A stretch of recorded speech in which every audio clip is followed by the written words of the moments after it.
Bienvenidos a Skills Evolution, el podcast dedicado a profundizar en las tendencias más recientes en las competencias profesionales junto a expertos en la industria. Soy Santiago Maldonado, fundador y CEO de Lapso.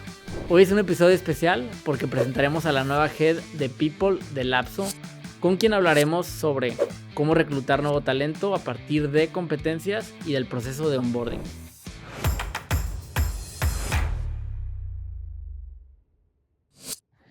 Roby, bienvenida al podcast. Gracias. Un gusto. O sea, primero que nada, te acabas de sumar hace no mucho Un mes, que se siente como si fuera más tiempo, ¿ah? Bastante, sí. Como Head of People de Lapso. Y, tío, tienes una trayectoria súper interesante, entonces estoy súper entusiasmado con todo lo que vamos a platicar hoy, que vamos a hablar de reclutamiento, específicamente reclutamiento por competencias y temas de onboarding, ¿no? Entonces, ¿qué significa reclutamiento por competencias?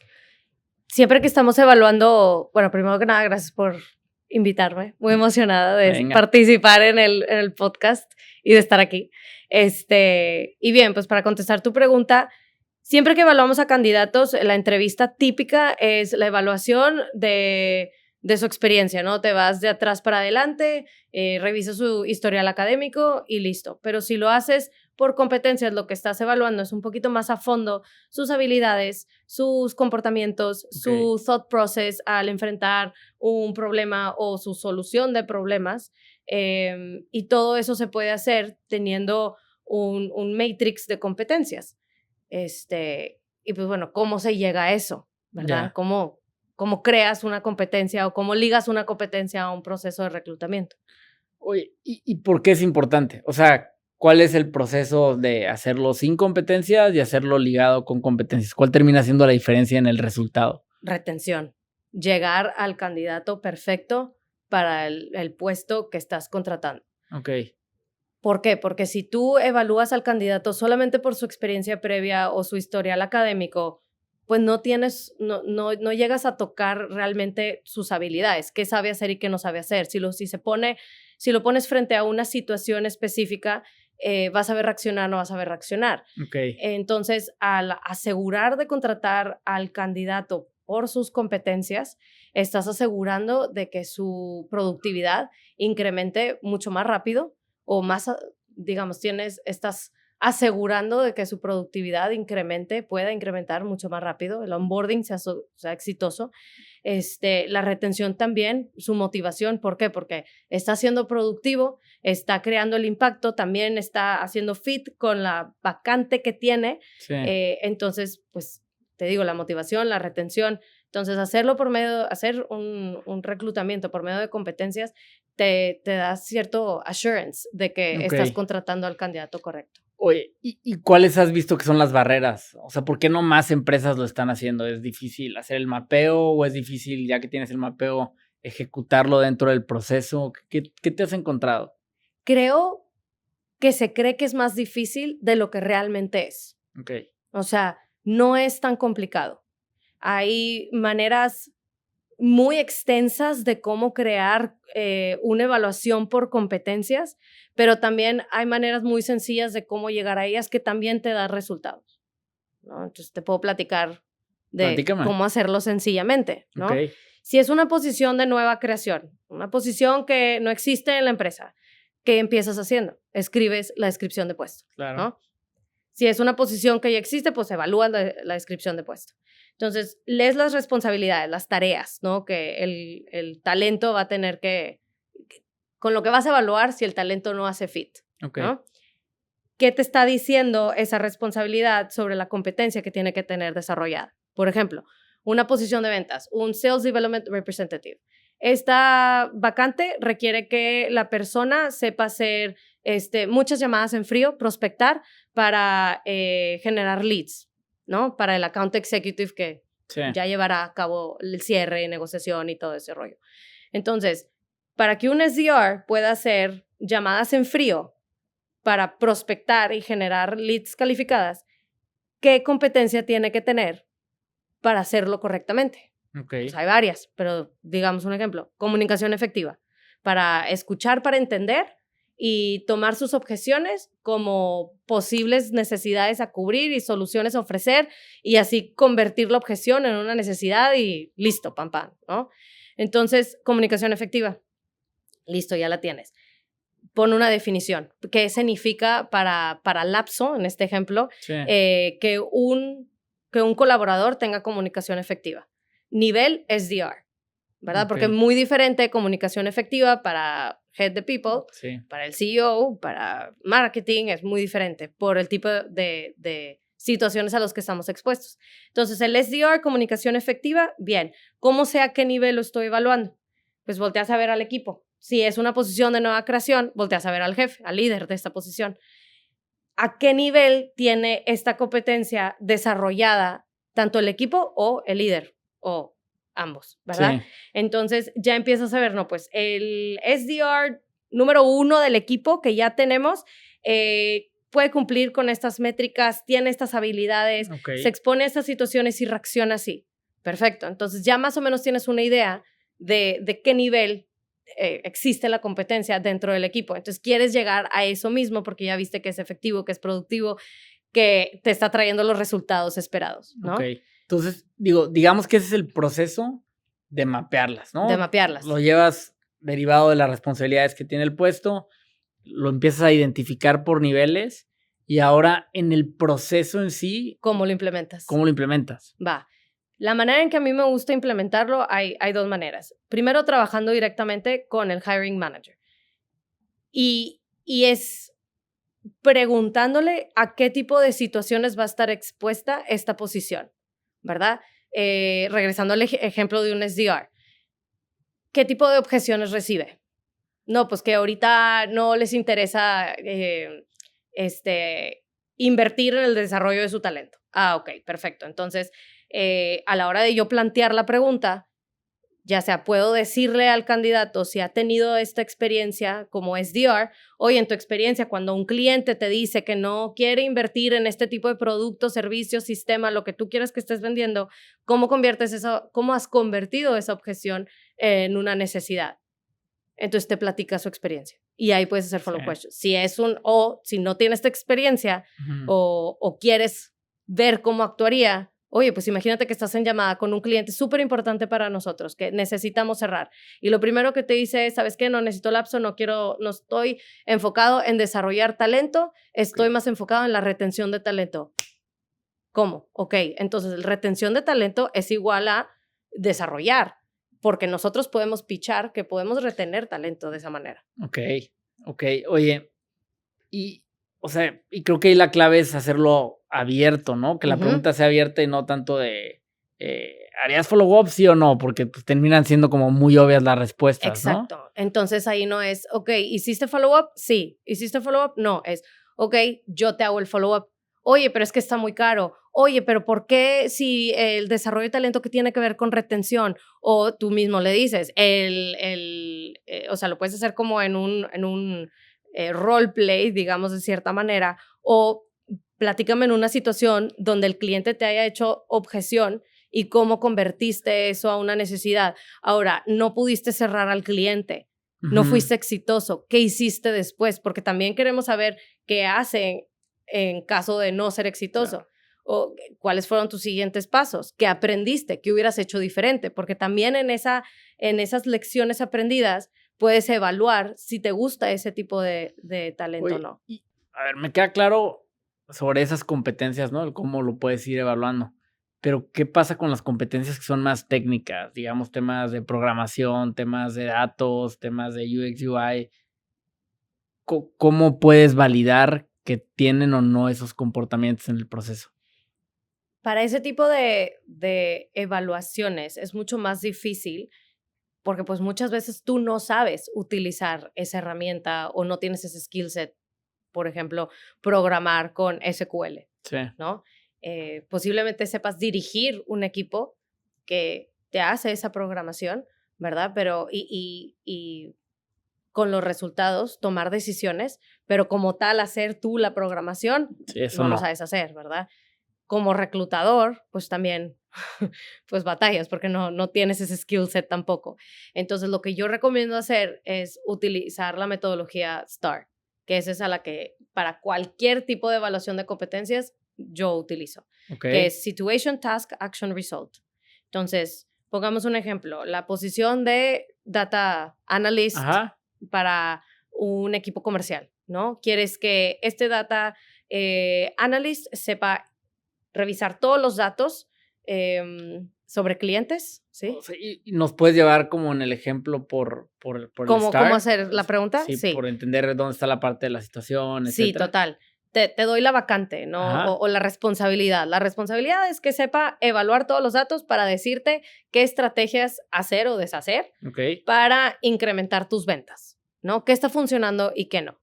Entonces, al platicar con este candidato, la manera en que yo estructuraría la pregunta sería siguiente.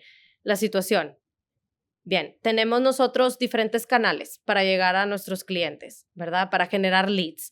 Tenemos inbound, outbound, estamos utilizando AdWords, ¿verdad? Es la situación, ¿no? Esa es la situación, ¿no? Estamos viendo que hoy en día ciertas estrategias son mucho más efectivas que otras, pero necesitamos saber entonces a cuál invertir más, ¿no? Esa es la situación, te estoy dando el contexto del problema que estamos enfrentando. Entonces, la responsabilidad de esta posición es decidir que nos dé esas recomendaciones para nosotros decidir a qué canales hacer esa inversión. Ahí está, situation, task. Tu task es que nos des estas recomendaciones. Tu responsabilidad, situation, task, action, perdón, tu acción, es hacer pues todo el proceso, ¿verdad? Y que me lleves a que me platiques cómo haces el proceso de esa evaluación para poder hacer las recomendaciones. Sí. Y lo que siempre se les olvida a los candidatos remarcar o terminar con es los resultados, ¿no? Entonces el candidato me dice, no, pues bueno, en mi empresa previa yo estaba evaluando este tipo de datos y mi responsabilidad igual era hacer recomendaciones. ¿A quién le hacías esas recomendaciones? No, pues a C-Level, no, pues al Chief Marketing Officer, no, pues al equipo de marketing, al equipo de ventas, sí. Ok. Y que te enfrentaste, ¿no? Y ahí el candidato te va llevando por la respuesta y tú vas haciendo follow-ups de acuerdo a esa respuesta. Y siempre es clave remarcar con el resultado y te dicen, no, pues hicimos estas recomendaciones, A, B, C y D. Y es luego, clave, ¿no? Porque ¿verdad? Es de lo que hemos hablado inclusive en otros episodios, de la importancia del outcome, de generar el resultado. Total, y a reclutadores se les olvida, ¿verdad? Y así como cualquier entrevistador se te olvida y dices, muy bien, hicieron las recomendaciones. Pero lo más importante es, ¿y cuál fue el resultado? Sí. ¿Funcionó o no funcionó? Porque es lo que valida, ¿no? Ajá. Que lo que sabes lo estás implementando correctamente al grado que está generando el resultado deseado. Claro, y hasta es buena la respuesta que te dicen, me equivoqué. Claro. La recomendación fue la incorrecta. Y ahí no es como que no, muy mal, ¿no? Oye, sí, ¿por qué estuvo incorrecta? ¿Qué aprendiste? ¿Qué hubieras hecho diferente en la siguiente? O en esa situación de nuevo, ¿qué harías nuevo? O sea, ¿qué harías ahora? ¿Verdad? Entonces, cuando son habilidades técnicas, la metodología STAR es de la que yo me agarro para saber hacer esa evaluación. Y obviamente durante el proceso se hace ya una evaluación más técnica, por ejemplo, un business case donde ya le ponemos un sheet lleno de números donde le dicen, necesito que me evalúes A, B y C y me hagas esto utilizando SQL, ¿verdad? Oye, no, de acuerdo, súper interesante. Hablas que desde el rol del reclutador, ¿no? Tienes que, pues no sabes todo, ¿no? Entonces hay veces que tienes que llevar ciertos procesos.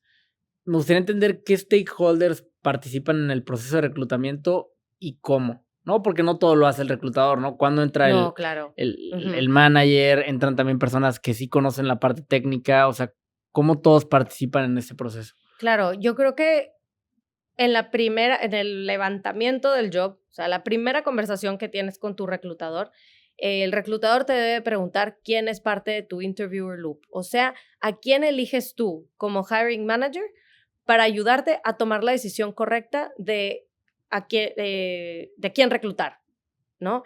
Entonces, la recomendación, primero que nada, ya no se usa tener 7 entrevistas en un proceso, ¿verdad? O sea, hay que ser más eficientes en nuestra evaluación. Obviamente depende del nivel de seniority de la vacante, ¿no? Entre más junior, menos entrevistas, entre más senior, más entrevistas, porque hay más personas que la posición impacta y por ende más personas que tienen que participar en el interviewer loop. Pero mi recomendación es el reclutador primero, luego el hiring manager, siempre el hiring manager. ¿Por qué? A veces me dicen, no, pues alguien más de mi equipo y luego si le gusta, ya me lo pasa a mí el hiring manager. No, porque el candidato también te está evaluando a ti como empresa como futuro líder. Entonces, si en la primera entrevista habla con reclutamiento y le hace el pitch de lo que es la compañía, lo increíble que está la posición, el reto que va a tener, lo siguiente que quiere saber el candidato es quién va a ser su líder. Oye, ¿y se coordina? O sea, el reclutador coordina, tú vas a ver esto en esta entrevista, o sea, para que no sea repetitiva. 100% es una decisión entre el reclutador y el hiring manager, y el reclutador lleva al hiring manager a tomar esas decisiones. Entonces, por ejemplo, para una vacante de SDR que estábamos trabajando, ¿no? Yo soy la reclutadora, tenemos al gerente de ventas que está como hiring manager, ¿verdad? Y junto al gerente de ventas queremos traer a un account executive senior en el rol para que nos ayude a tomar la decisión, tanto al gerente de ventas como a mí, Sí. como RH, ¿no? Sí. Entonces ahí el candidato está hablando con reclutamiento, con su gerente, pues, posible futuro gerente, y con alguien del equipo que su rol va a impactar. Porque como SDR, yo le voy a pasar las leads calificadas al account executive, ¿no? La dupla con quien voy a estar trabajando. ¿Y todos hacen entrevista por competencias? Claro, y cada quien debe de evaluar distintas competencias. ¿Cómo decides qué competencias? Pues con base al job description, ¿verdad? ¿Quién puede evaluar qué? ¿Verdad? Okay. Entonces, desde antes de que empiece un proceso, se debe de decidir quién va a participar, qué van a evaluar y cuáles son las preguntas o situaciones que se va a enfrentar el candidato para poder preguntarle qué tipo de respuesta estamos esperando para poder evaluar. Y luego se toma una decisión en conjunto. A lo que a mí me gusta hacer es un debrief. Una vez de que un candidato pasa por todo el proceso de entrevistas, nos reunimos todo el interviewer loop y decidimos, a ver, tú con el feedback con el feedback que escribiste sobre el candidato, las notas sobre la entrevista, ¿verdad? ¿Qué opinas de A, B y C? Tú, segunda persona que entrevistaste, ¿qué escuchaste? Entonces ahí empiezan a salir temas como, por ejemplo, yo le pregunté sobre temas de resiliencia, ¿no? Manejo de objeciones, que te están, cuelga y cuelga el teléfono. Entonces, yo le pregunté algo parecido de resiliencia, pero salió de otra pregunta que hice y me gustó cómo respondió. Mira, yo también lo vi. Ok, entonces lo tiene. ¿Y que vas poniendo un score por competencias hasta llegar como a algún promedio? Pues depende, hay maneras de hacerlo. No puedes tener un matrix que vas completando. He estado yo en empresas donde literalmente entrábamos al debrief. Yo entro en función de moderadora, digamos, de host, y digo de que, listo, bueno, pues a la de 3, thumbs up, thumbs down. Entonces, todo el equipo está con cámaras prendidas porque pues trabajaba en una empresa que también éramos remoto y era 1, 2, 3. Entonces, si me voy across the table, ¿no? Y a ver, Santiago, ¿qué opinaste? ¿Sí o no? ¿Sí o no? ¿Sí o no? Muy probablemente las respuestas de los demás van a estar biased por lo que diga el jefe, ¿verdad? Claro. Entonces, el hacer thumbs up, thumbs down, ¿verdad? Es inmediato. Entonces, no tengo tiempo de cambiar mi respuesta si mi jefe puso que sí, ¿verdad? Órale. Entonces, ahí es, ok, vamos a empezar con los que dijeron que no. ¿Qué viste tú que no te gustó del candidato o por qué le estás dando un thumbs down? No, pues esta fue mi experiencia con el candidato. ¿Y si todos están thumbs up, entonces automáticamente ya pasa? No, pues hay que evaluar, ¿ok?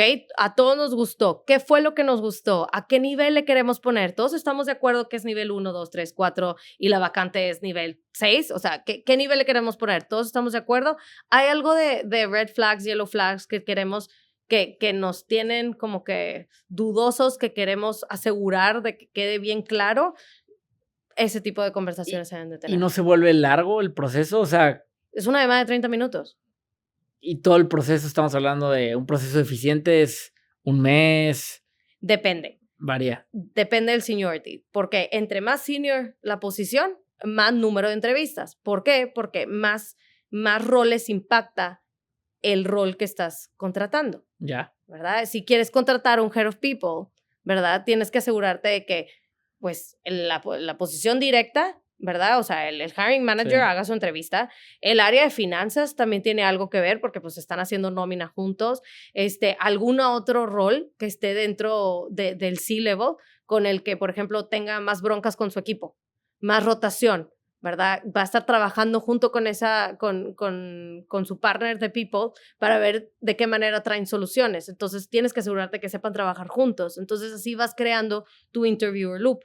Yo siempre, o bueno, más bien en mi experiencia, las posiciones junior, digamos, de recién graduados a 3 años de experiencia, trato de poner la métrica de time to fill de 1 mes a 5 semanas, Okay. ¿verdad? Y te va subiendo, sí, pero las posiciones más senior, por ejemplo, Sí, un head. ahí sí estábamos hablando de posiblemente 3, 5 meses. 2 meses, 2 Okay. meses y medio, dependiendo también de qué tan bien sabe tu equipo entrevistar por competencias. ¿Qué será mi siguiente pregunta, no? Porque participa el equipo, entiendo que el reclutador lo sabe hacer muy bien, Ujú. pero hay una responsabilidad desde people Entrenar al resto. entrenar a toda la gente Sí, capacitar a todos los que están en un proceso de en selección. un interviewer loop. Ajá. Y te debe de honrar que te elijan como un interviewer loop, ¿verdad? Porque, ok, te están poniendo 2 horas de entrevistas posiblemente diarias,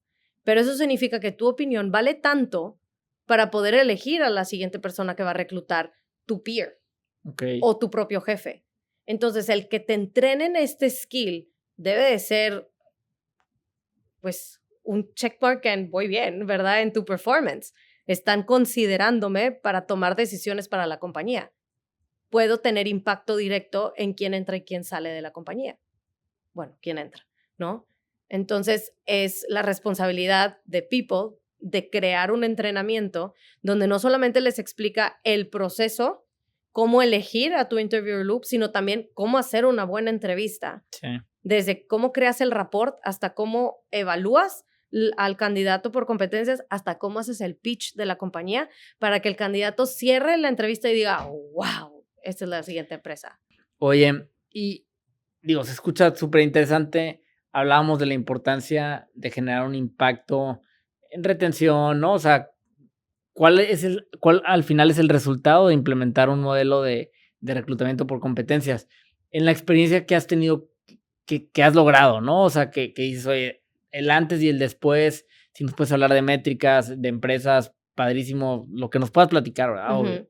Yo creo que el impacto directo que puedes ver no es short term.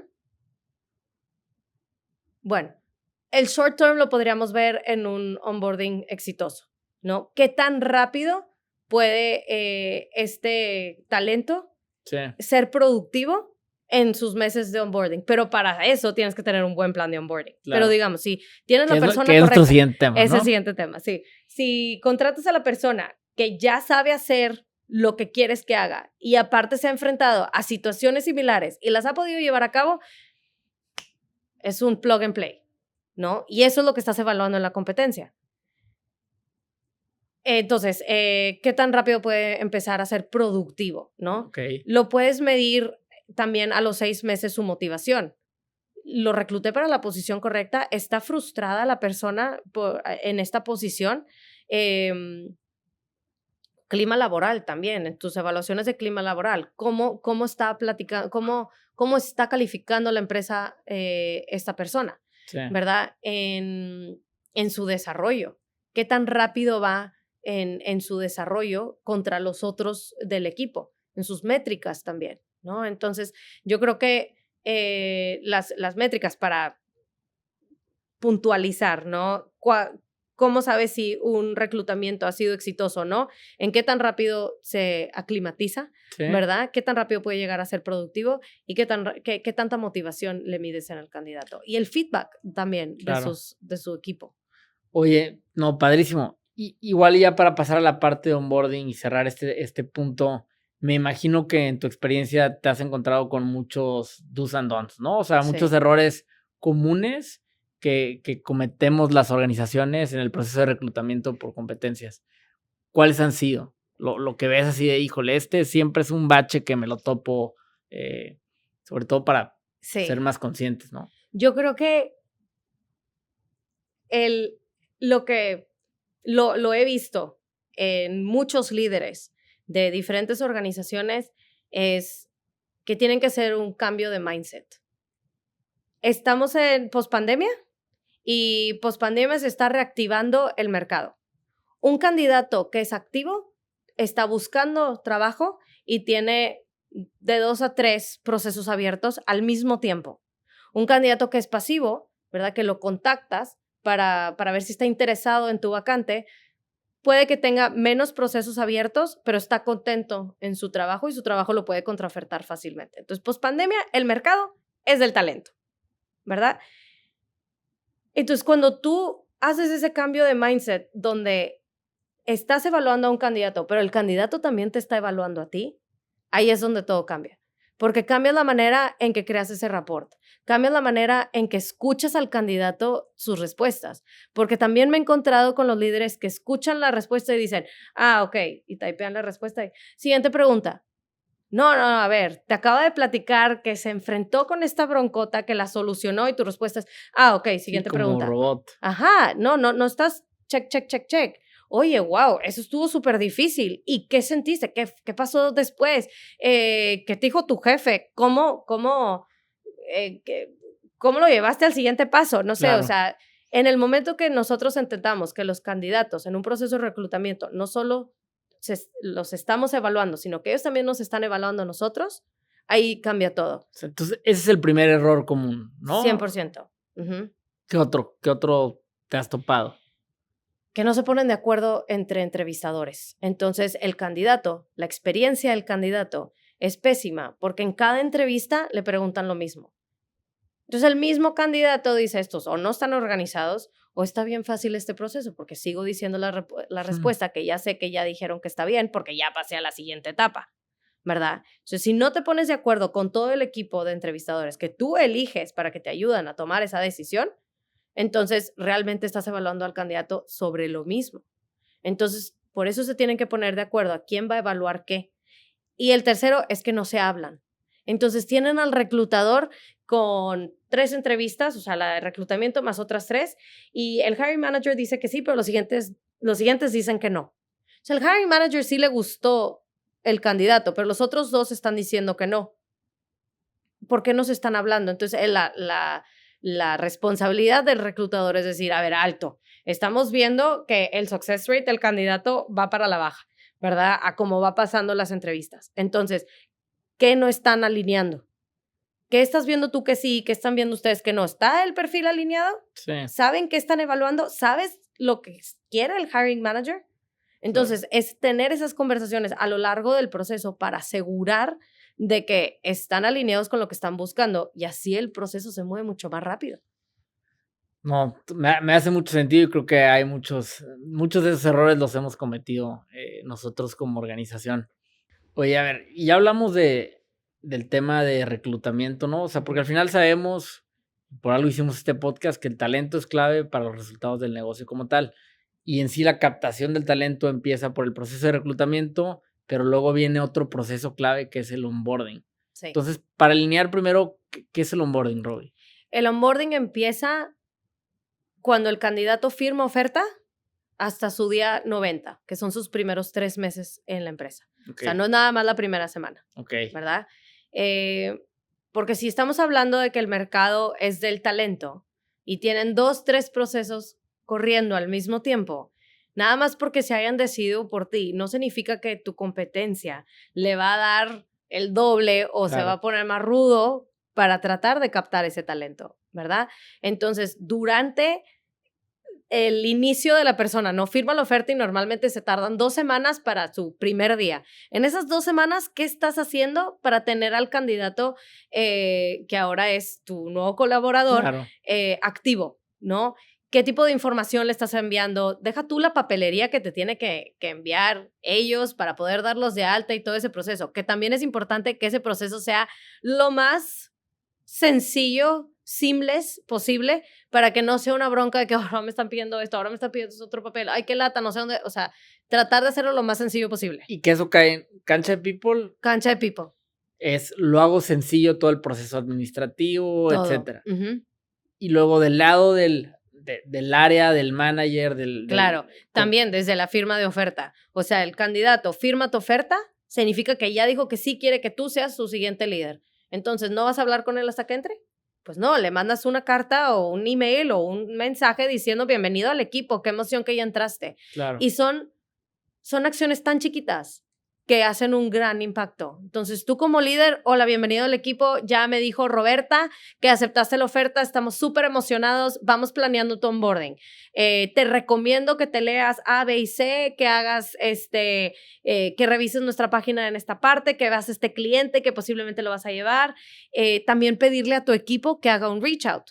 Oye, pasa su teléfono y todo, escriben por WhatsApp. Luego yo siento que si todavía no entras, ¿no? Y te estoy pidiendo ya que te pongas a leer A, B, C, está como muy pushy, no necesariamente. No, porque el candidato también está nervioso por entrar. Entonces, hoy te recomiendo que te leas eso. Si estás interesado en irte preparando para el rol, te recomiendo A, B y C, ¿verdad? Entonces, ellos también están diciendo que, órale, ok, tengo herramientas para prepararme para mi día 1, ¿verdad? Que el equipo les escriba, que lo agreguen a LinkedIn, que en LinkedIn, bueno, hasta el primer día que pueda poner que ya es parte de la compañía, O sea, si tienes que hacer como un step back del proceso, ¿cuáles son como esos elementos claves que hacen un buen onboarding, que conforman un buen onboarding? El proceso técnico, llamémosle así, que es todo el tema de papelería. Hacerlo lo más sencillo, ¿verdad? No pedirle el mismo papel 3 veces. No pedirle su CURP 3 veces. O sea, ¿cómo está el proceso para que conteste una forma y de ahí nosotros nos hacemos garras internamente, ¿verdad? Ese es el proceso técnico, digámoslo así. La otra es la bienvenida, ¿verdad? Ya firmé oferta y luego no sé de nadie hasta mi primer día. Entonces, firmo oferta y me dan la bienvenida en preparación a mi primer día. Y luego el proceso de mi primer día. ¿Dónde tengo que estar? ¿Cómo tengo que estar? O sea, toda la logística alrededor del primer día y las primeras 2 semanas, todo el calendario de a quién tengo que conocer, con quién tengo que hablar, qué herramientas necesito dar de alta, qué licencias tengo que sign in, o sea, todo ese proceso también dentro de las primeras 2 semanas. Pero yo creo que la cuarta cosa más importante que estoy mencionando es esa reunión con el líder para que le quede bien claro qué es lo que tiene que hacer. O sea, un walkthrough de nuevo sobre la descripción de puesto, un walkthrough sobre las métricas para esos primeros 90 días y teniendo constantes one-on-ones para poder decir, ok, ya entendiste a qué me refería con este OKR, con este objetivo, con este key result, cómo lo estás logrando, necesitas ayuda con este otro, porque lo que tú quieres es que todo el tiempo que invertiste en tu proceso de reclutamiento dé frutos. Entonces no lo puedes contratar y, órale, aviéntale al agua. Suerte. No, ¿verdad? Ni con un salvavidas, no, es subirlo al barco y ayudarlo a remar. Claro. ¿Verdad? Entonces, ¿cómo le das el remo y le dices cómo hacerlo? Porque en esos primeros 90 días, eso es tan importante para que él decida o ella decida quedarse y tú también como líder decidir si fue una buena contratación o no.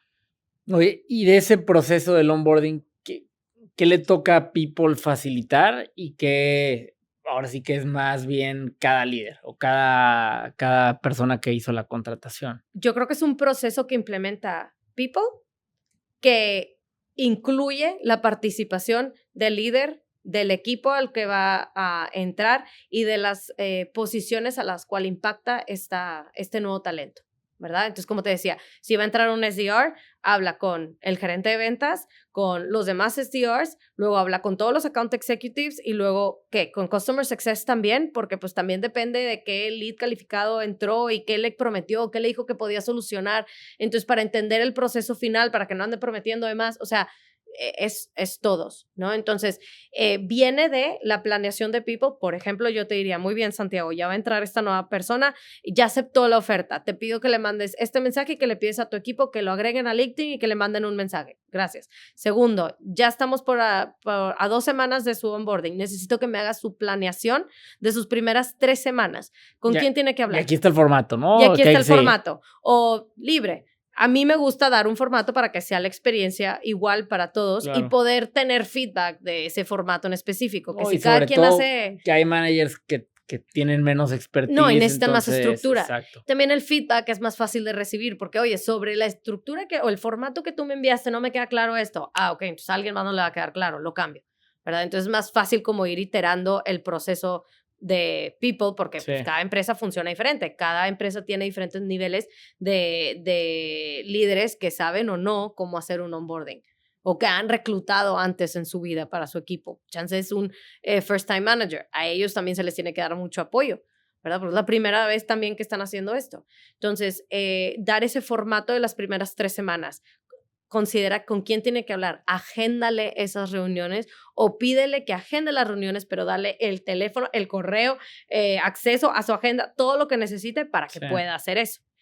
Y las llamadas más importantes que son el walkthrough sobre las expectativas del rol. Te contraté para esto, accediste a esto, ¿cuáles son tus dudas? ¿Qué quieres hacer? ¿Qué no quieres hacer? Vamos viendo y mes a mes, o más bien, si son los primeros 3 meses, yo lo haría cada semana y reunirme con esta nueva persona para asegurar que tiene claro qué es lo que debe de estar haciendo. De acuerdo. No, muy bien. A ver, creo que me llevo bastantes aprendizajes, Robbie. Si quisiera alguien profundizar en el tema, algún libro que recomiendes, algún paper que hayas leído que te haya gustado, algo relacionado al tema ya sea de reclutamiento o bien de la parte de onboarding. Más de libros y más de onboarding, yo creo que me metería a estudiar las empresas que hacen onboardings efectivos.